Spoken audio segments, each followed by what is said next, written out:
Mga kapatid, kung kayo po ay nasisiraan ng loob ngayon, I want you to remember this. Memorize this. Repeat this when you are discouraged, when you are depressed, and when you are ready to give up.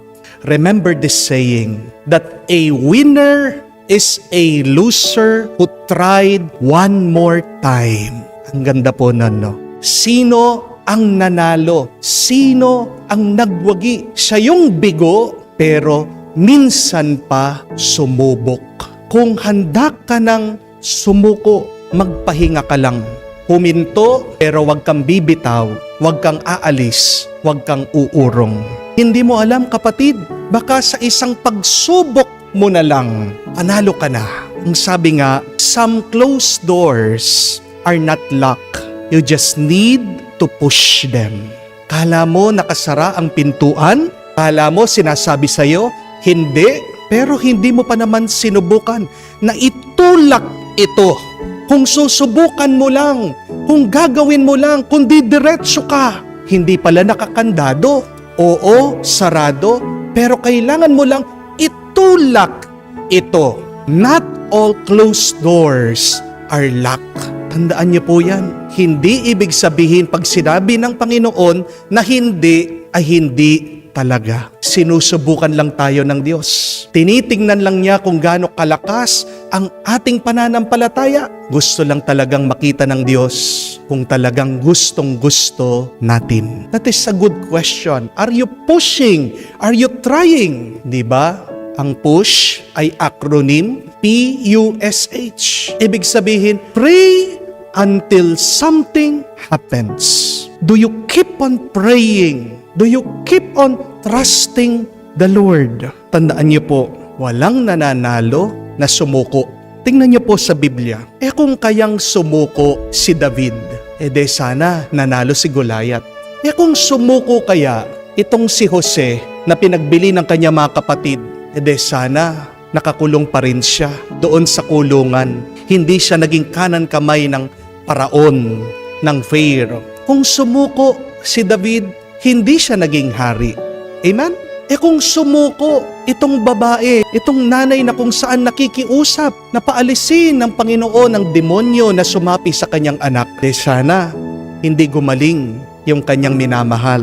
Mga kapatid, pagpasuko ka na, sabihin mo lang sa iyong sarili, one more try, one more try, one more try. Pag nasisiraan ka na ng loob, sabihin mo sa sarili mo, sige pa, sige pa, sige pa. Pag parang ayaw mo na, sabihin mo, push, push, push, pray, pray, pray. Kaya mo yan, kaya mo yan, kaya mo yan. Kasi sometimes in life, you also need to become your coach, your cheerleader, your motivator. Tayo na nga yung nakikidigma, tayo na nga yung nakikilaban, tayo na nga yung nakikipagsapalaran. Pero pag wala sa labas na nagpapalakas sa iyo, nagtutulak sa iyo, ibig sabihin, nasa loob mo na. Dahil huwag nating kalimutan, nasa loob din natin ang banal na Espiritu. Remember that, my dear friends? When nobody outside is pushing you, encouraging you, helping you, the help that you need is already in you. Nasa iyo na ang tulong. Maniwala ka. Nasa iyong banal Espiritong nagpapalakas sa iyo, nagtutulak sa iyo. Tandaan niyo po, dahil sa kakasubok mo, magwawagi ka rin at ibibigay sa iyo ng Diyos ang pagpapala na hinihiling mo. Tanungin niyo din po ang iyong sarili bago po kayo sumuko. Ano kaya ang itsura ng buhay ko kung hindi ako susuko? What would become of my life if I keep trying, if I keep pushing, if I keep fighting? No ang itsura ng buhay mo kung hindi ka susuko, kahit na yung asawa mo ayaw na, iniiwan ka, nagpapatuloy ka pa rin, pinagdadasal mo pa rin, umaasa ka pa rin na magbabago siya. No ang itsura ng buhay mo kung kahit na naubos ang pera mo, marami kang utang, hindi ka pa rin tumitigil, dumidiskarte ka pa rin, naghahanap ka ng paraan para kumita? Ano ang larawan ng iyong buhay na nalampasan mo lahat ng iyong mga problema sa pera? O anong itsura ng buhay mo? kung gagaling ka, kung hindi ka susuko dyan sa iyong sakit. Mga kapatid, tandaan niyo po, huwag niyong titignan ang balakid ng inyong buhay. Pero tignan mo, ano ang grasya, ano ang pagpapala pagkatapos ng iyong mga balakid at pagsubok. Success is never easy. Amen? Because if success is easy, then everybody now is successful. Pero yan po ang masakit at mahirap na katotohanan. Success is difficult. Kaya nga napakakaunti na mga successful na tao. Success is only given to the deserving. Sino mga nagtatagumpay? Sila ang mga karapat-dapat. Gusto mong magtagumpay? Patunayan mo, ikaw ay karapat-dapat. At paano mo ipapakita sa Diyos na ikaw ay karapat-dapat? You must be ready and willing to sacrifice something. What are you willing to sacrifice to gain success, to move forward, to receive God's grace? Unang-una na po dyan ay yung ating kataasan ng loob. Unang-una na po dyan ay ang ating pride, ang ating ego. Kaya nga, tingnan nyo ang babae, nagpakumbaba siya, hindi siya sumuko, nagpatuloy siya, pinagpala siya, binasbasan siya. Gusto mo din na magtagumpay? Pagpalain at basbasan, umpisahan mo sa pagpapakumbaba at huwag kang susuko. Ang tanong, are you deserving? Prove it by your humility and by your moving forward, by not giving up. Subukan mo muli. Huwag mong hahayaan na masira ang loob mo. Try! Kaya mo yan. Ito ay ang boses ng Diyos na naririnig mo, itatak mo, hayaan mong pumasok sa iyong puso. Idleness is the root of all evil. Ang kawalan ng ginagawa ay ang ugat ng kasamaan. Do you believe that? May katotohanan. Pag walang trabaho ang tao, nakakaisip gumawa ng kasalanan. Walang pagkakakitaan, ano ang gagawin? Magnanakaw yan. Amen? Pag hindi nag-aaral ang bata, maghapon lang sa bahay, ano ang gagawin?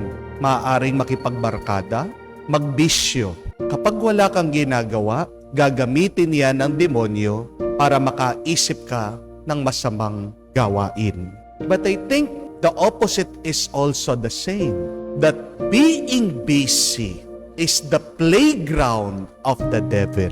Gustong-gusto ng masama ang marami kang ginagawa. Parehas lang. Walang ginagawa, sobrang ginagawa. Dahil totoo din naman na ang lahat ng bagay na sumosobra ay masama. At kinatutuwa ng demonyo pag marami kang ginagawa, pag very busy ka. Dahil, tandaan niyo po ito, na kung hindi ka matutukso ng demonyo, gagawin kang busy niyan. Dahil pag marami ka ng ginagawa, sinong unang-unang nakakalimutan mo? Ang Diyos. Pag marami kang ginagawa, anong nakakalimutan mo? Ang sarili mo. Pag marami kang trabaho, anong nakakalimutan mo? Ang alagaan mo, ang kaluluwa mo. Pag sunod-sunod yung kailangan mong gawin, natatandaan mo pa bang magdasal, magsimba? Pag marami kang gawain sa bahay, minsan nakakalimutan na natin na bigyan ng oras at panahon ang Panginoon. Di po ba? Lalong-lalo na sa oras na mga mahal na araw. Dahil masyado tayong busy, meron pa nga tayong excuse o dahilan. Deserve ko ang magpahinga. Naiintindihan naman ng Diyos. Mga kapatid, masayang-masaya ang demonyo. Nananalo siya pag marami kang ginagawa, pag sobrang pinapagod mo ang iyong sarili. Ano ang utos ng Diyos sa atin? Baka makalimutan natin. Hindi naman ang magtrabaho. Ang utos ng Diyos sa atin ay maging mabunga. Merong mga tao na nagtatrabaho na hindi nagiging mabunga. Na minsan sa kanilang pagtatrabaho ay napapasama pa sila. Pag nagtatrabaho ka at hindi ka nagiging mabuting tao, tandaan niyo po, hindi magandang trabaho yan. Amen? Kung pagkatapos ng iyong pagpapagod sa opisina, kauwi mo, ay napakasungit mo, hindi yan magandang trabaho. Amen? Kung dahil sa iyong pagninegosyo, ikaw ay nakakapangupit, ikaw ay nanloloko ng ibang tao, hindi yan magandang negosyo. Amen? Kung dahil sa iyong ginagawa, ikaw ay nagkakasakit, hindi yan magandang gawain. The command of the Lord is not to work. The command of the Lord is to be fruitful. Ang mamunga at magkaroon ng mabuting bunga sa ating buhay. Amen? At kung babalikan natin ang ating ebanghelyo, napakaganda pa ng isang utos ng ating Panginoon. Ano ang sabi niya dito sa kanyang mga alagad apostol na nagmisyon? Come and rest for a while. Utos din ng Diyos ang magpahinga tayo. Dahil kahit ang Diyos Ama, nung ginawa niya ang mundo, nagtrabaho siya for 6 days. And on the 7th day, anong ginawa niya? Siya po ay huminto at nagpahinga. So when you rest, when you give time for yourself to breathe, to recuperate, to be energized and strengthened, that is not a waste of time, my dear friends. You are doing God's will. When you rest, when you take time off, when you relax. Ang pagpapahinga, hindi naman po gantimpala yan. Ang pagpapahinga, hindi po bonus yan. To rest is not an option, but to rest is a necessity. Kailangan yan. Kung ang Diyos nagpahinga, ikaw pa kaya? Ang pinaka mabuting pwede mong gawin ngayon, ay yung magpahinga. Napakarami sa atin, rest deprived. Ulitin ko po, magkaiba. Yung ikaw ay nakapagpahinga, ikaw ay palagay na loob, ikaw ay payapa doon sa nagpapahinga. Marami po sa atin, kailangan mag-relax. Napakarami nating iniisip, napakarami nating ginagawa. Pero tandaan niyo po to, mga kapatid. You cannot give when you are empty. Madalas inuubos natin ang ating lakas. Pero wala kang maibibigay kung ikaw mismo ubos ka. Kung gusto mong makapagbigay, punuin mo munang iyong sarili. At hindi ito masama. Utos siya ng Diyos. Alam niyo po ba kung ano ang isang cause, isang dahilan daw ng cancer sa tao ngayon? Nakita po ng mga doktor, the lack of sleep, kulang sa tulog. We need at least 8 hours of sleep. Pag nababawas po sa minuto o 1 oras ang ating tulog, dinadagdagan mo daw yung chance mong magkaroon ng cancer. Totoo po yun. Dumarami daw po, lumalaki ang chance mo na magkaroon ka ng sakit sa puso pag kulang ka sa tulog. Karamihan po sa aksidente sa daan, 2 po ang leading cause. Ano po? Una, distraction. Hindi nakatingin sa daan, nakatingin sa cellphone. Pero pangalawa, kulang sa tulog, inaantok kaya nababangga. Pag kulang tayo sa pahinga, malaking epekto yan sa ating pangangatawan. Nagkakasakit ka, bakit? Hindi dahil may virus, hindi dahil may bakterya, nang hina ang resistensya mo. Bakit? Hindi mo binigyan ng panahon para huminga ang iyong sarili. Amen? Pero hindi lang po sakit ng pangangatawan ang iyong natatanggap pag hindi ka nagpapahinga. Sakit ng isip, sakit ng puso, sakit ng kaluluwa. Bakit po merong mga mag-asawang nag-aaway? Pakinggan niyo po kung ano sinasabi nila. Pagod na ako sa relasyon na ito. See? Yung kanilang pagsasama, yung kanilang ugnayan, the relationship is not nourishing, it is not relaxing. Merong problema, hindi nila inaayos. Sana pag umuwi yung lalaki o yung babae, di ba? Kaya nga ang tahanan, home, yan yung lugar para makapagpahinga. Pag hindi sila napapahinga sa bawat isa, may problema. Diyan lumalayo sila sa bawat isa. Yan ang ginagawa po ng demonyo sa atin. Para makuha tayo ng demonyo, paghihinaan niya tayo. Paano ka magiging mahina? Papagurin at papagurin kanya. Ang demonyo ang nagsasabing, sige, magtrabaho ka lang. Sayang ang pera. Sige. Hindi yon boses ng Diyos. Tandaan niyo po. Dahil ang Diyos, sasabihin niya sa iyo, hindi mo naman kailangan ng sobra-sobra para maging masaya. Amen? Isa lang ang kailangan mo para maging masaya ka. Ako, bakit nagpapagod ka? Kaya mag-ingat po kayo. Pag sobrang ang dami nyo ng ginagawa, pag sobrang pagod nyo, yan ay ang pamamaraan ng demonyo.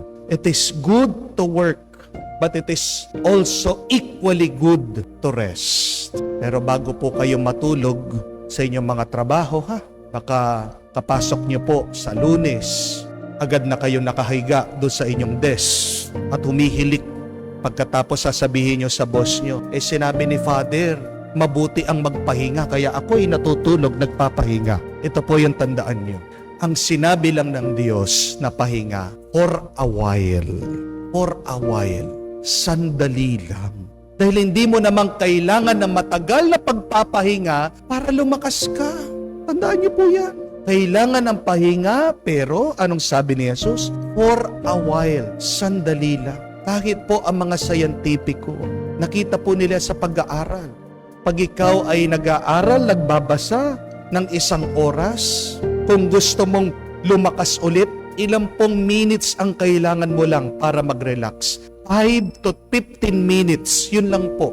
Pagkatapos ng 5 to 15 minutes, pwede ka ulit mag-aral. Yun lang pong kailangan natin. Hindi rin mabuti at maganda yung matagal na nagpapahinga ka. Pag maghapon ka, na hindi lumalabas sa kwarto, pagkalakating araw kang nakahiga, gumigising ka na lang 12:00 ng hapon, hindi po magandang pagpapahinga yan. Mag-ingat din kayo. Ang tawag na dyan, depression. Dahil ang taong malungkot, ayaw ding gumalaw. Kailangan balanse ang lahat. Ano ang sabi ng isang santo? Napakaganda. Si San Benedicto. Ora et labora. Work and pray. Pray and work. Paano ka magpapahinga? The best form of rest is to pray. Because when you pray, you rest with the Lord. Amen? So pagkatapos mong magpahinga, may lakas ka, pagpatuloy mo ang iyong trabaho.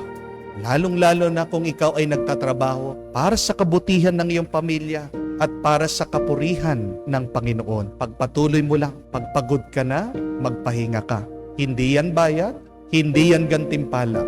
Ang pahinga ay kailangan mo at ang pahinga ay utos ng Diyos.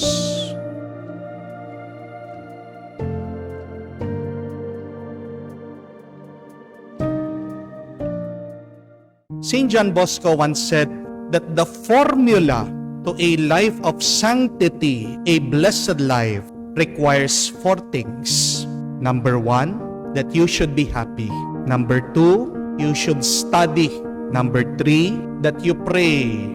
And number 4, that you be good to others. Yan po ang sekreto kung gusto natin pagpalain tayo sa ating buhay. Isa-isahin po natin. Number 1, be happy. Sabi din po ni Don Bosco, turo niya sa kanyang mga estudyante, run, jump, make noise, but do not sin. Lumundag ka, mag-ingay ka, tumakbo ka. Gawin mo lahat ng gusto mong gawin. Huwag ka lang magkakasala. Hindi po masama ang maging masaya. Amen? Ang masama ay yung gumagawa ka ng masama para sumaya ka. Marami po sa atin nakikita ang kasalanan, yan ang magpapasaya sa kanila. Ang masama ay yung ikaw lang yung masaya habang yung iba ay nalulungkot at lumuluha. Tandaan po natin, pwede ka naman maging masaya na hindi ka nagkakasala. Amen? A holy person is a happy person. A happy person is the good person. Ang masayang tao ay yung taong kaya niyang matulog na mahimbing dahil alam niya wala siyang sinaktan na ibang tao. Di po ba? Ang masayang tao, siya yung merong malinis na puso, malinis na konsensya, at malinis na kaluluwa. Kaya tandaan niyo po yan, isang balakid sa ating tuwa ay yung ikaw lang yung masaya, ang pagkakasala. Nobody causes our unhappiness, only us. Maganda pong unawain yun. Quit blaming other people about your unhappiness, about your sadness, about your sorrow. Palagi natin sinisisi yung ibang tao, ating mga kapatid, kapitbahay, katrabaho, kaya tayo malungkot. Pero tandaan niyo po, kung hindi mo piniling maging malungkot, hindi ka malulungkot. Piliin mong maging masaya, magiging masaya ka.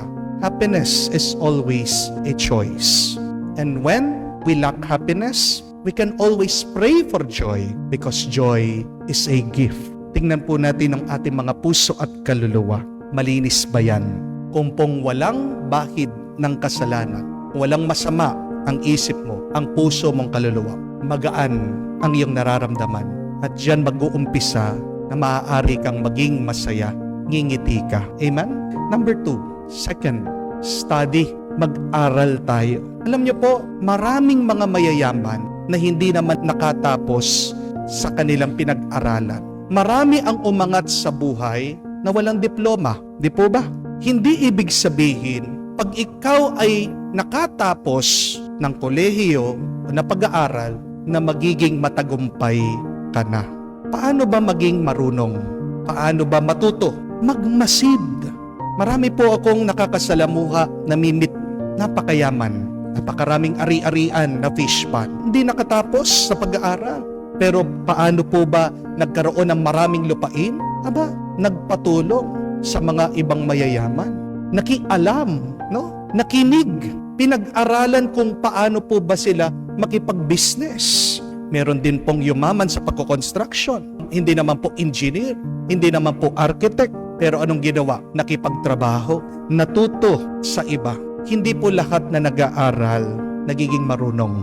Not everybody who are schooled are educated. At alam po natin, hindi ibig sabihin ikaw ay nakatapos, may pinag-aralan, na mabait kang tao, na mabuti kang tao. Hindi lahat na nag-aral ay may mabuting asal. Amen? Kuminsan pa nga kung sino yung nag-aral, sila pa nga yung mga mata pobre. Di po ba?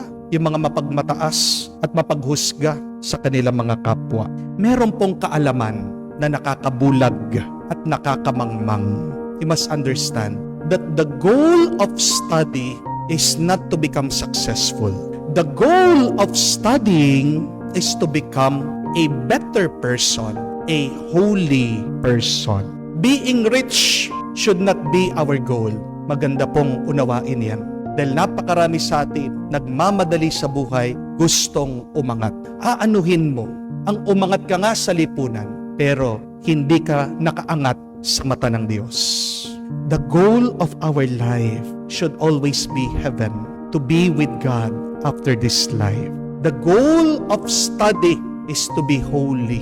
Bakit nag-aaral ka? Bakit nagmamasid ka? Bakit nakikinig ka?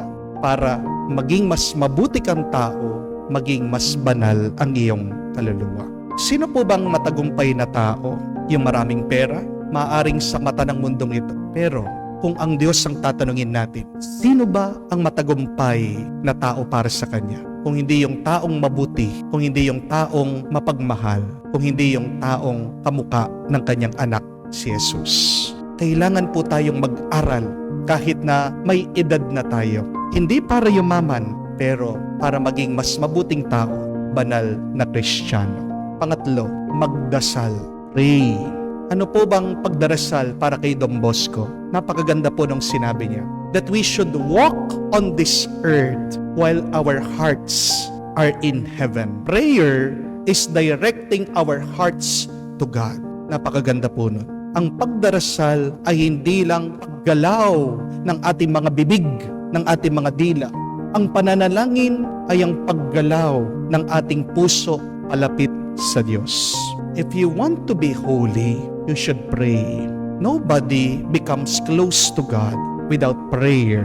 Tandaan po natin ang ating Panginoon, palaging nagdarasal. Kaya napakaganda pong tanong yan, do we often pray? Alam na alam mo na naliligaw ka na sa buhay. Paano? Pag nakakalimutan mo ng magdasal. Pero pansinin niyo po, pag hindi ka na nagdadasal, napakabigat din ng iyong nararamdaman. Kaya nga po, napakaraming tao, pag merong problema, pagpasok pa lang nila sa simbahan, umiiyak na sila. Ang pagdarasal ay hindi lang pagbukas ng ating bibig sa pananalangin, pero ang pagdarasal ay ang pagbubukas ng ating puso sa Diyos. Mga kapatid, hindi naman po natin kailangan kimkimin, itago ang ating mga pinagdaraanan sa buhay. Why should you pray? Because prayer can help you to alleviate your pain, your burdens, your problem. Pag nagdarasal ka, iwan mo sa Diyos ang iyong mga bigat na pinagdaraanan. Kung gusto nyo din po mapuno ng lakas at panibagong buhay, you should pray.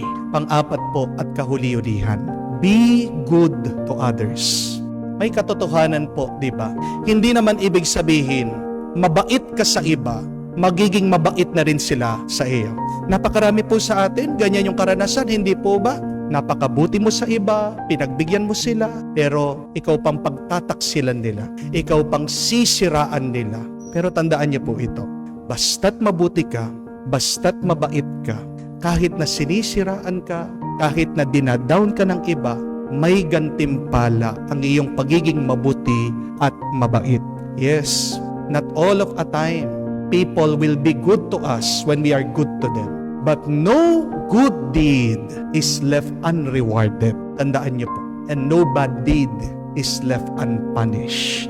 Kung man hindi sila maging mabait sa iyo, manatili ka pa rin maging mabait at mabuti sa kanila. Dahil darating ang oras at panahon, darating din ang iyong pagpapala. Be good to others who are good to you, but be good also to others who are bad to you. Only the good are rewarded and blessed by God.